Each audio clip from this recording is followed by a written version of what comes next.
A história de Enoque, o homem que andou com Deus nos tempos antigos, quando a humanidade ainda era jovem e a terra se enchia de descendentes de Adão, nasceu um homem chamado Enoque, filho de Jarede, da linhagem de Sete, o filho que Adão teve após Abel desde cedo.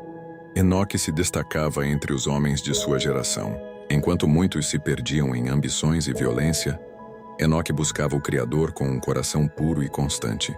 Ele não apenas acreditava em Deus, ele andava com Deus, e essa expressão o definiria para sempre.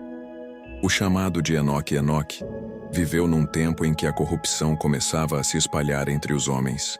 O mundo se distanciava de Deus e o pecado se multiplicava. Mesmo assim, Enoque permaneceu fiel.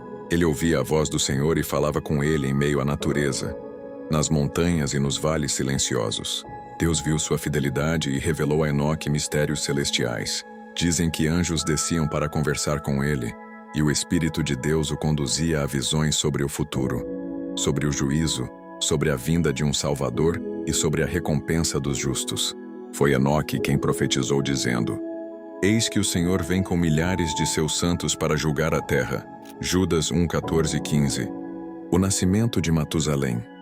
Quando Enoque tinha 65 anos, nasceu seu filho Matusalém, aquele que seria conhecido como o homem mais velho que já viveu. A partir desse momento, a fé de Enoque se aprofundou ainda mais. Ele entendeu que sua missão não era apenas viver, mas guiar sua família e sua geração nos caminhos do Senhor. E a Bíblia diz: E andou Enoque com Deus depois que gerou a Matusalém 300 anos. Gênesis 5:22. Durante todos esses anos, Enoque não se afastou da presença divina. Enquanto o mundo se afundava em maldade, ele se tornava um farol de luz e obediência. A transformação de Enoque. Os dias passavam, e Enoque se tornava mais íntimo do Senhor. Seus olhos começaram a enxergar não apenas o visível, mas o eterno. Ele compreendia que sua verdadeira morada não era na terra, mas no céu. Então chegou o dia em que Deus decidiu levá-lo para si. Não houve morte nem despedida. Apenas um mistério sagrado. A Bíblia resume com simplicidade o maior milagre da vida de Enoque.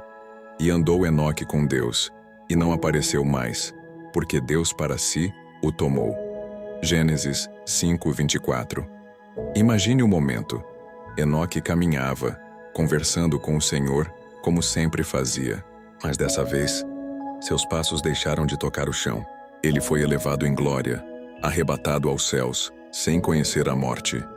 O exemplo eterno Enoque foi um sinal para toda a humanidade, que é possível viver em meio ao pecado, mas permanecer justo, que é possível ter comunhão com Deus tão profunda, que a morte não tenha poder sobre você, que o céu é o destino daqueles que andam em fé, pureza e arrependimento. Mensagem final. A história de Enoque nos lembra que Deus se agrada daqueles que o buscam de coração sincero. Mesmo o pecador, quando se arrepende verdadeiramente, encontra perdão e um novo caminho diante do Senhor. Pois a mesma graça que levou Enoque aos céus é a que hoje alcança todo aquele que deseja andar com Deus. Não importa o passado. O que importa é o arrependimento e o desejo de caminhar ao lado do Criador. Conclusão. A vida de Enoque é curta nas Escrituras, mas eterna em significado. Ele não construiu cidades nem travou batalhas. Seu legado foi andar com Deus, e esse é o maior feito que um ser humano pode alcançar. Se esta mensagem tocou seu coração, não se esqueça de se inscreva-se no canal. Curta, compartilhe e deixe que mais pessoas sintam o amor e o poder da palavra de Cristo. Você pode ser o instrumento que Deus usa hoje para alcançar alguém que precisa ouvir essa mensagem.